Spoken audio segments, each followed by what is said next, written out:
తాండూరు పట్టణంలో చాకలి ఐలమ్మ 39వ వర్ధంతి సందర్భంగా ఐలమ్మ విగ్రహానికి సిపిఎం నాయకులు పూలమాల వేసి నివాళులర్పించారు. ఈ సందర్భంగా జిల్లా కార్యవర్గ సభ్యులు కె శ్రీనివాస్ బూగప్పులు మాట్లాడుతూ భూమి కోసం, భక్తి కోసం, వెట్టి విముక్తి కోసం సాగిన వీర తెలంగాణ సాయుధ పోరాటం, ఎర్రజెండా, చీతబూని, దేశముఖ్ల గుండెల్లో గుణపమై నిలిచిన వీరనారి ఐలమ్మ పోరాటాలకై ఆదర్శమన్నారు. మహిళలు బయటకు వెళ్లడమే తప్పుగా భావించే ఆ రోజులలో ఆంధ్ర మహాసభ స్ఫూర్తితో దున్నేవాడికి భూమి కావాలని, దొరల సౌజన్యాలను ఆటగట్టించడానికి దొరలు భూస్వాముల వ్యతిరేకంగా ముందుండి ప్రజలను ఐక్యపరిచి పోరాటం నడిపిన వ్యక్తి ఐలమ్మ అని అన్నారు.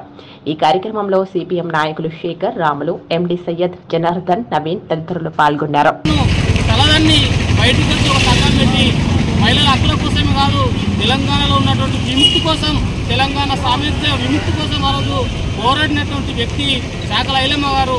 అలాంటి మహిళ ఈరోజుకి ఇక్కడ ఉన్నటువంటి మహిళల మీద అనేక రకాలుగా దాడులు, దౌర్జన్యాలు జరుగుతూ ఉన్నాయి. కాబట్టి చాకలి ఐలమ్మ గారి స్ఫూర్తిని తీసుకొని వాటికి వ్యతిరేకంగా వాటిని అణచివేసే విధంగా ఇక్కడ ఉన్నటువంటి మహిళలు పేరుగాంచిన మహిళలుగా ఉద్యమించాలని తెలియజేస్తూ, అదేవిధంగా చాకలి ఐలమ్మ ఏదైతే ఈ పెట్టి శాఖ విముక్తి పోవాలని ఆ రోజు పోరాటం చేశారు. కానీ ఇప్పటికీ మహిళల మీద దాడులు దౌర్జన్యాలు జరుగుతూ ఉన్నాయి. కాబట్టి వాటి విముక్తి కోసం ప్రతి ఒక్కరూ ప్రతిజ్ఞ పూని చాకలి ఐలమ్మకు దండం పెట్టడం కాదు, ఆమె యొక్క ఆశయాలు పెట్టి శాఖ పోవాలని, విముక్తి జరగాలని ఆ రోజు ఆమె పోరాటం చేసింది. కాబట్టి ఆ విధమైన స్ఫూర్తితోటి మహిళలకు రక్షణగా, ప్రజలకు రక్షణగా ఉంటూ ఆ విధమైన ఉద్యమాలు నిర్మించడం కోసం ప్రతి ఒక్కరు కృషి చేయాలని ఆశిస్తూ, ఆకాంక్షిస్తూ ఈ అవకాశం ఇచ్చిన మీ అందరికీ ధన్యవాదాలు తెలియజేస్తూ ముగిస్తాను.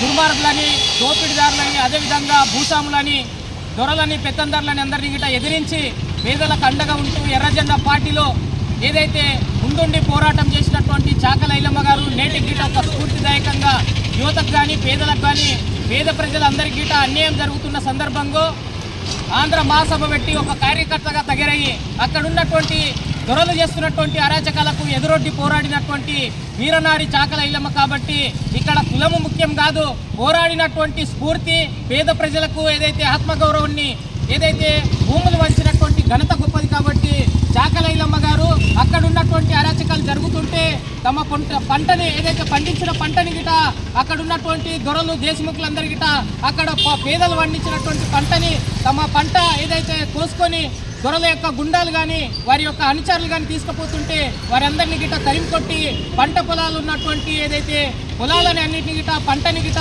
పేదల యొక్క ఇళ్లకు చేర్చినటువంటి ఘనత అది ఎర్రజెండా వల్లనే సాధ్యమైందని చెప్పి ఆ రోజు ఎర్రజెండాని నమ్ముకొని చాకలి ఐలమ్మ తమ హక్కుల కోసం, ఇక్కడ ఉన్నటువంటి వెట్టి చాకిరి విముక్తి కోసం, అక్కడ ఉన్నటువంటి దొరలు, దేశముఖులు చేస్తున్నటువంటి దౌర్జన్యాలను ఎదురొడ్డినటువంటి పరిస్థితి ఉంది. కాబట్టి ఇప్పటికైనా తెలంగాణ సాహిత్య పోరాటం ప్రపంచ ప్రాఖ్యాతిగాంచినటువంటి పరిస్థితి ఉంది. కాబట్టి ఇప్పటికైనా ప్రభుత్వాలు ఆ యొక్క స్ఫూర్తిని గుర్తుపెట్టుకొని లేని పేదలందరికీ భూములు పంచాలి, అదేవిధంగా లేని పేదలందరికీ ఇండ్లు ఇవ్వాలి.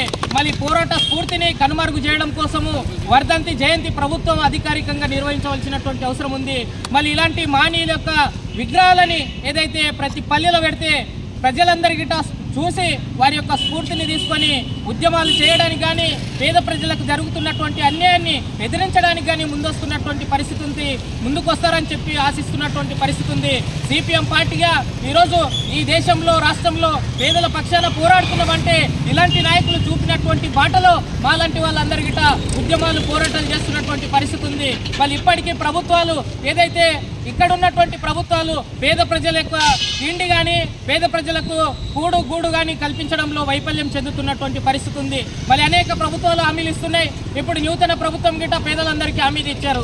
మళ్ళీ ఇళ్ల స్థలాలు ఇస్తాము, అదేవిధంగా పేదలందరికీ రుణమాఫీ చేస్తామని చెప్పారు. మళ్ళీ ఇట్లా అనేక హామీలు ఇచ్చుకుంటూ పోతే ఏ ఒక్క హామీ నెరవేర్చేటటువంటి పరిస్థితి లేదు. మళ్ళీ ప్రతి పేదోడికి రేషన్ కార్డులు ఇస్తాము, లేకపోతే ఇంటి స్థలాలు ఇస్తామని చెప్పి ప్రతి ప్రభుత్వం చెప్తుంది, కానీ ఎక్కడ ఇచ్చినటువంటి పరిస్థితి లేదు. మళ్ళీ మాయనీయుల యొక్క చరిత్రనే కనుమరుగు చేస్తున్నటువంటి పరిస్థితి ఉంది కేంద్రంలో బీజేపీ ప్రభుత్వం. మళ్ళీ అందుకే ప్రజలందరికీ ఆలోచన చేయాలి, ఇలాంటి పోరాట యొక్క స్ఫూర్తిని నింపుకొని ఈ యొక్క మానీయుల యొక్క అడుగుజాడల్లో యువత కానీ, యువకులు కానీ, చదువుకున్నటువంటి మేధావులు కానీ తప్పకుండా వారు చూపినటువంటి బాటలో పయనించి పేదల పక్షాన, కార్మికుల పక్షాన, ఏదైతే అణగారిన వర్గాల పక్షాన పోరాడాలని చెప్పి సిపిఎం పార్టీగా ఐలమ్మ వర్ధంతి సందర్భంగా పిలుపునియడం జరుగుతుంది అని చెప్పి ఈ అవకాశం ఇచ్చినటువంటి పెద్దలందరికీ ధన్యవాదాలు తెలుపుతూ ముగిస్తున్నారు.